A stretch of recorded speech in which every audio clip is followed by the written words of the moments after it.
First of all, I'd like to thank the organisers for allowing me to come and present to this conference.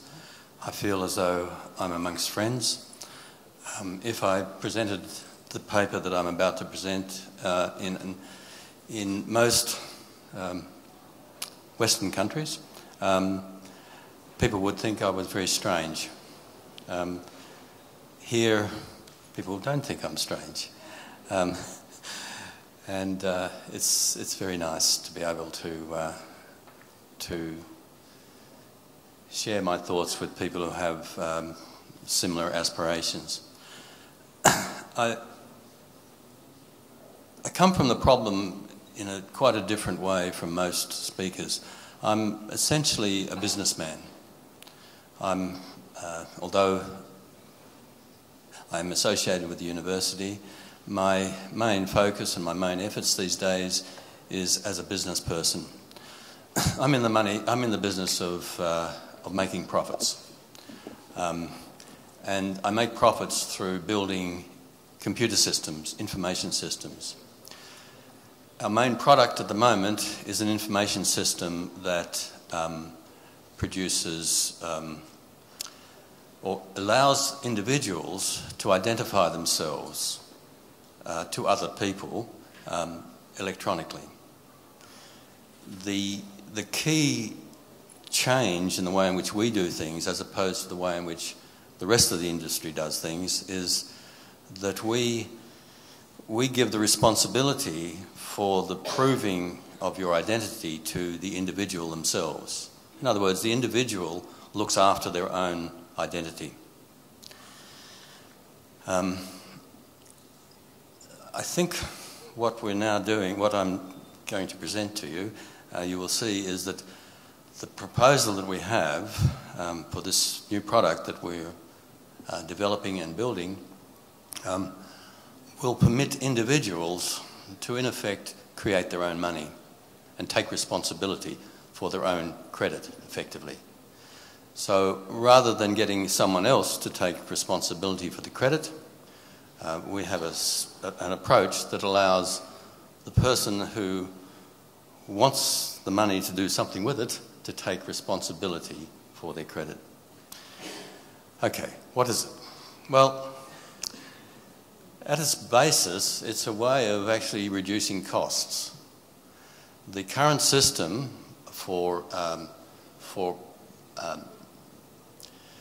say, for example, let's just take the top slide here. What we have here is a typical situation with dwellings.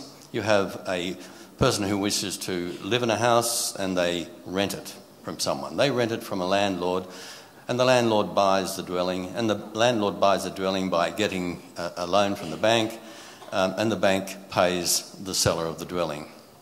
Now, the money that goes between these different parties, the renter pays $3 to the landlord pays $2 to the bank, and the bank pays $1 to the seller of a dwelling. In other words, when you have middlemen, it costs you money. They don't do it for anything, for nothing. They charge you for it. The dwelling coupons, our approach that we have invented, is you get rid of the middlemen, and the renter/buyer deals directly with the seller of a dwelling. Now let's have a look at, and they do this by what we call selling dwelling coupons. And a dwelling coupon is designated in months of rent to the seller and promises to redeem the coupons 1 month at a time. So let's just have a look. There are various rules associated with these dwelling coupons. The critical ones are these ones. First of all, dwelling coupons are valued in months of occupation. They're not valued in dollars. They're valued in months of occupation. They entitle the bearer of the coupon to pay for a month's accommodation. Okay? So they're not designated in money. They're designated in months of occupation, something real, something tangible. Coupons have two parts. There is the capital part and the rent part. Rent is calculated on the capital and is added to the coupon. Rent is not paid immediately. Rent is calculated and added to the coupon. When a person makes a repayment, the repayments are first applied to the capital. Then when all the capital has been repaid, the repayments are then applied to the accumulated rent. That's the rules. Now, coupons themselves are a very negotiable product. The coupons, and essentially we have three markets for coupons. The top market is the market where the dwelling buyer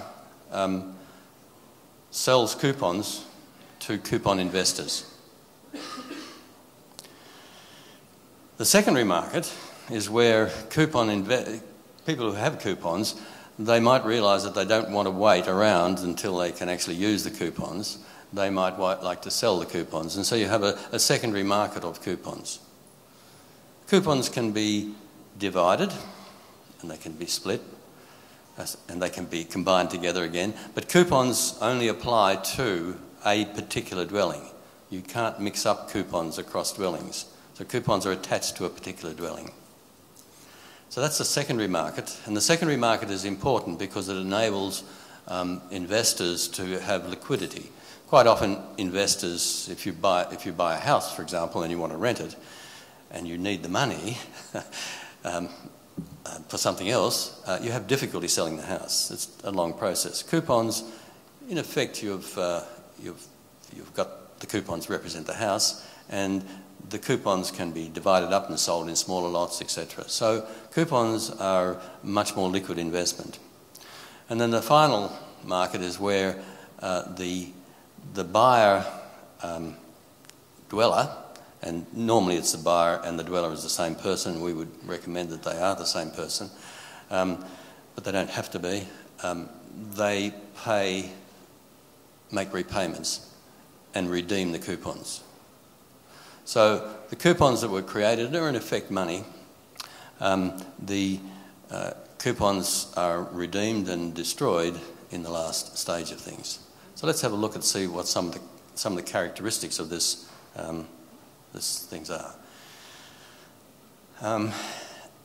Because we have no loans and we have no interest, what we find is that the blue part is in effect the savings that you make.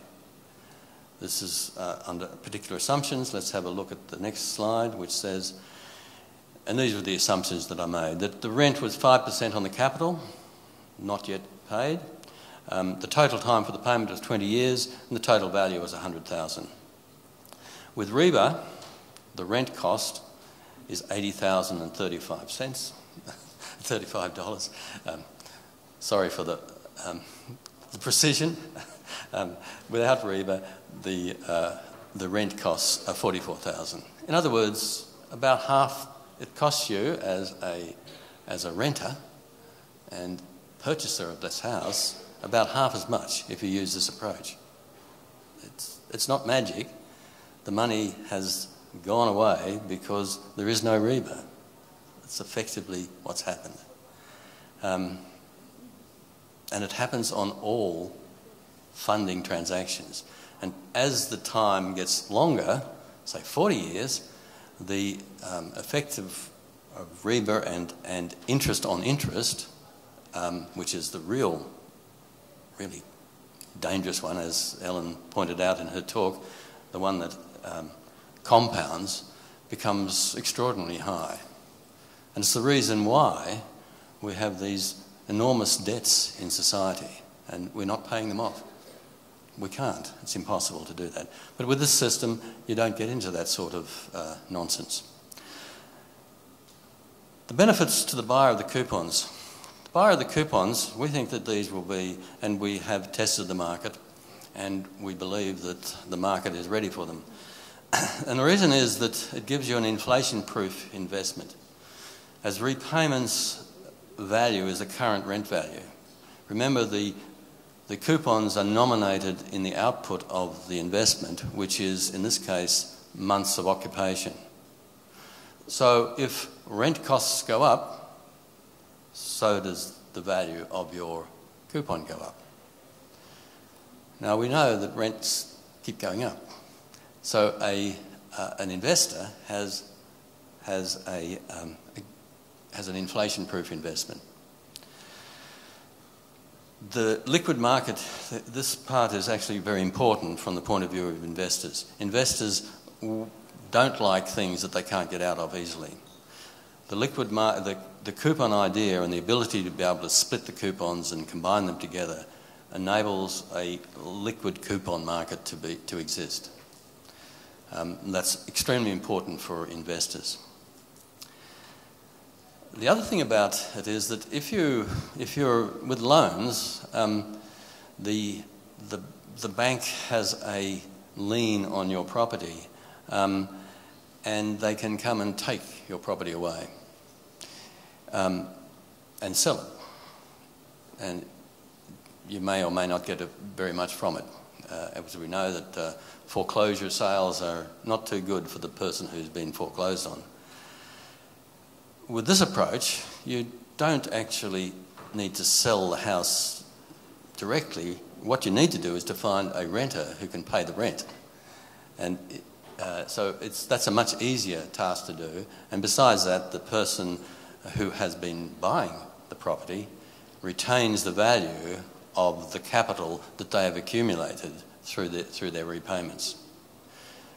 This is really important, and it's very important for people who the situation described yesterday of all these unfinished dwellings.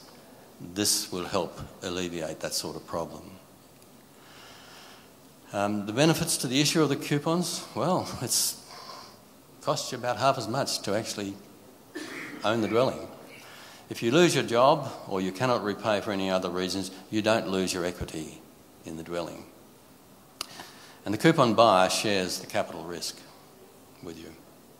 If you both decide to sell the house, then the profits are shared according to the ratio of capital that both parties hold. The role of the banks? Well, the banks can become operators. Our business is producing the software that enables anyone else to run one of these systems. The banks could be and are obvious candidates to actually run the systems and own the systems. We sell a white label, what's called a white label product. We don't want to be seen as part of the thing. We don't own the system. We just supply the means by which an organisation or a society can actually operate the system. So banks can participate, but they don't participate through loans. They participate by running the system. Oops, wrong one. Just to go back on a few of the key points, the buyer issues the coupons. Now, coupons are in effect money. So this is what I mean by saying that the individual or the organisation who effectively owns the property, okay, they are the ones who are actually issuing the money. This is one way in which we can really take control of our own credit. We actually issue our own credit. The coupon's designated in the output from the asset. That's really critical because output from an asset is real. It's not fictitious. It's real and it can be measured, and so that's terribly important from the point of view of the coupon holders. You get rid of this dreadful system where we pay interest on interest because the capital is repaid before the rent. Applications of coupons. Coupons can fund any personal community asset acquisition. including education. These things can be used and are used or a very similar sort of thing is used in Australia for funding higher education. They're called, they go under a different name, called contingent loans. But in effect, they are things like this. Gold, silver can be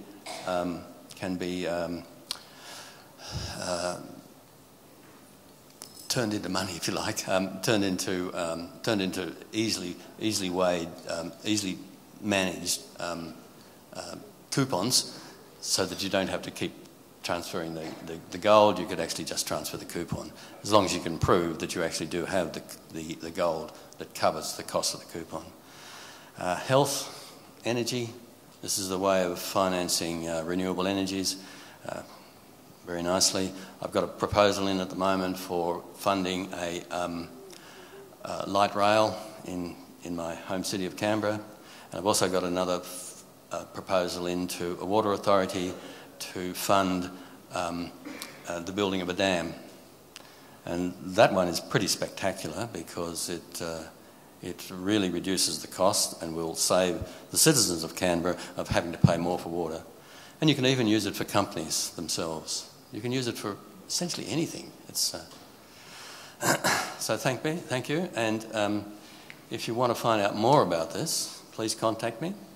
And particularly if you want to deploy and use a Riba system.